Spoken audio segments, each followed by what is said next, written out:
La saison 3 de Cheers revient. Pour nous en parler, nous discutons avec Daphné, la présentatrice télé. Daphné, peux-tu te présenter pour ceux qui ne te connaissent pas, s'il te plaît? Bonjour, je m'appelle Daphné Mbaye, Daphné Randy Mbaye, parce que j'assume maintenant pleinement mon deuxième prénom. J'ai plus de 30 ans, je suis gabonaise et je suis planeur stratégique de formation. Enfin, c'est mon métier. J'ai évolué dans la communication en entreprise et également en agence de communication. Aujourd'hui, donc, comme je disais, je suis planeur stratégique et j'évolue dans le monde des médias. J'ai commencé très jeune, mais depuis 2018, je suis dans l'équipe de Street 103 et depuis quelques temps maintenant, je suis à la télévision sur Télé Africa où je présente fièrement le 20h. Alors, Daphné, comment l'émission Cheers est née? Est-ce que tu peux nous raconter en quelques mots comment ça s'est passé? Waouh! L'histoire de Cheers est née par un concours de circonstances. J'ai envie de dire que c'était, comment dire, pas providentiel, mais très déroutant. Alors, l'histoire est née parce que je ne faisais pas de la télé, je n'aspirais absolument pas à être à la télévision. Cependant, comme je vous l'ai dit, je travaille à Street 103 et nos anciens locaux étaient dans les mêmes locaux que la télévision Label Télé. Et pour les besoins d'une émission, ils avaient besoin d'une autre femme pour co-présenter l'émission Féminin spécialement dédiée aux femmes. Donc le 8 mars 2018 d'ailleurs, et j'étais présente, ils m'ont conviée. Sauf que, n'ayant pas tout le pitch de l'émission, eh bien, je me suis retrouvée à présenter l'émission au lieu de la co-présenter. C'est comme ça que je me suis retrouvée à la Belle Télévision. Donc le réalisateur de l'époque, Georges Abouquet, coucou d'ailleurs, m'a demandé si j'avais déjà fait de la télé et qu'il trouvait que j'avais certaines aptitudes, certaines aisances. Je l'ai fui pendant 1 an et au bout d'un couloir du parking de la Belle Télévision, il m'a chopé, il m'a dit arrête de fuir, c'est fait pour toi, donc viens. Il m'a proposé différents programmes que j'ai refusés, dans le journal même d'ailleurs à la Belle Télévision. Et au final, il m'a dit, tant qu'à faire, propose-moi une émission, mais je veux juste que tu ne reçoives que des hommes. C'est comme ça que Cheers est né. Donc j'ai défini tout le positionnement de l'émission, le contenu, la stratégie, et en ayant juste en tête qu'il fallait que je ne reçoive que des hommes. C'est comme ça que Cheers est né. D'accord. Une émission qui ne parle que d'hommes, c'est un concept peu commun pour l'audience gabonaise. Comment les téléspectateurs ont-ils réagi lors des premières saisons? Est-ce que c'est la réaction que vous attendiez en faisant sortir l'émission? En réalité, j'étais très très fière de moi déjà parce que c'est pas pour me jeter des fleurs, mais j'étais contente du contenu que je proposais parce que je le savais totalement inédit. Donc sachant que c'était un nouveau programme, un concept totalement inédit comme je l'ai dit, j'étais déjà contente de le présenter. Mais aussi, ce qui était aussi intéressant, c'est que les invités que je recevais étaient également très contents de passer ce moment avec moi parce qu'ils avaient l'impression d'avoir une vraie conversation avec quelqu'un plutôt que d'avoir une interview.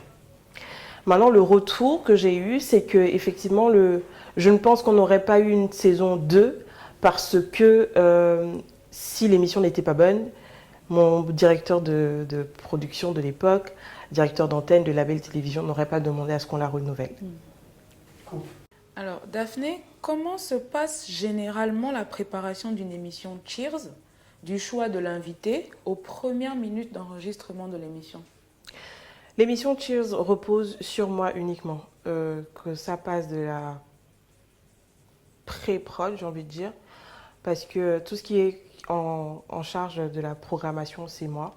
Je m'occupe de la programmation des invités, du choix des thèmes, de l'édition, c'est-à-dire donc choisir l'intitulé de l'émission, des rubriques et faire toute la recherche documentaire sur le sujet qui est choisi, ça passe par moi. Heureusement, je ne m'occupe pas de la post-prod et de la réalisation en cours. Donc, il y a plusieurs étapes. Il y a donc l'étape de pré-production, la production et la post-production. Mais dans tous les cas, oui, si je n'ai pas fait l'amont, il n'y a pas de suite. Alors, on sait que c'est toi qui portes l'émission, puisque tu en es la présentatrice.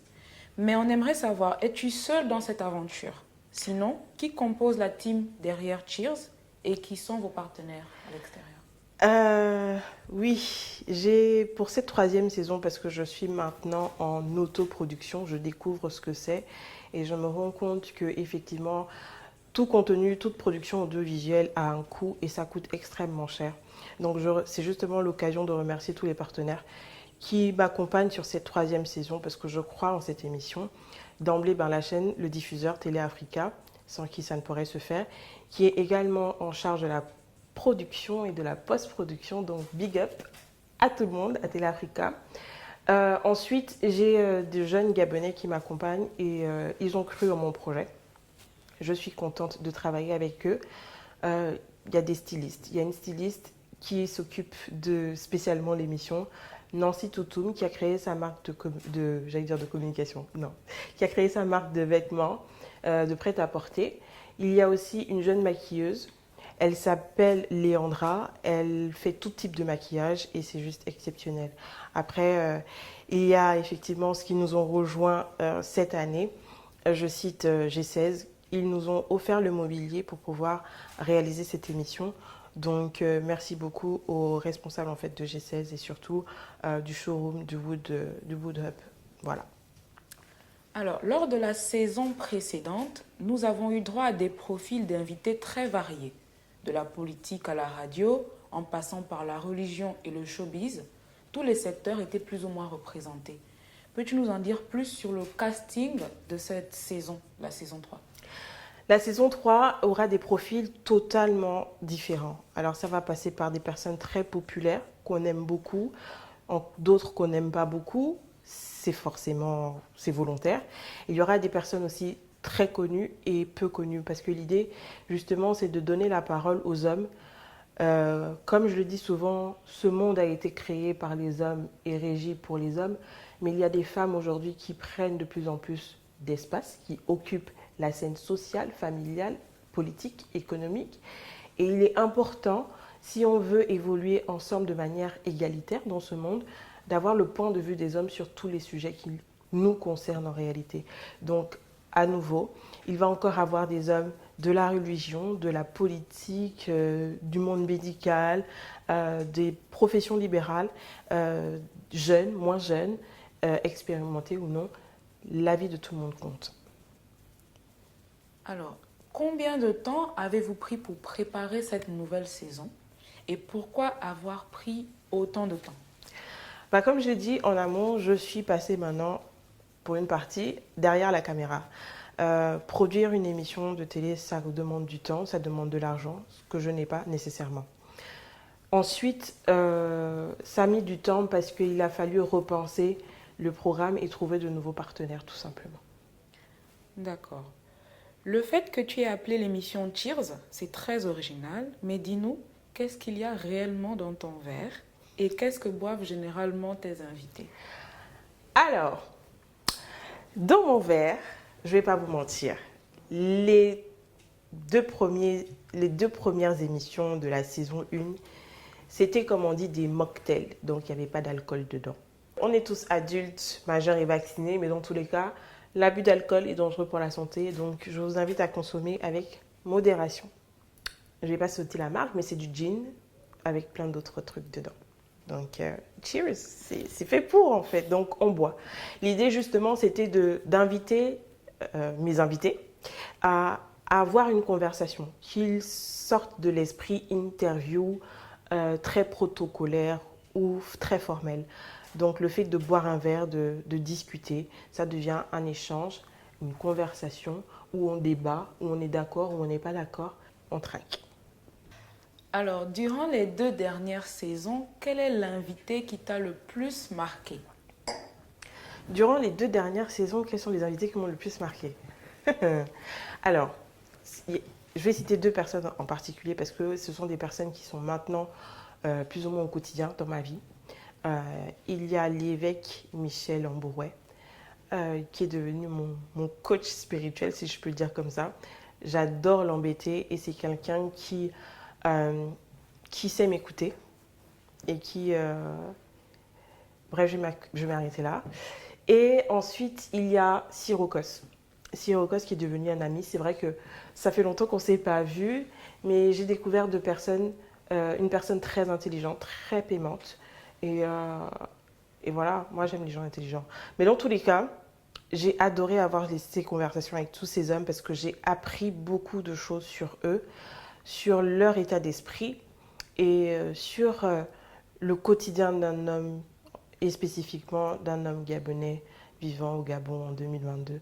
Donc merci à tous ces hommes qui ont accepté d'avoir une conversation avec moi dans Cheers. D'accord. Alors, la question bonus, avant la Mhm. prochaine diffusion. Hein.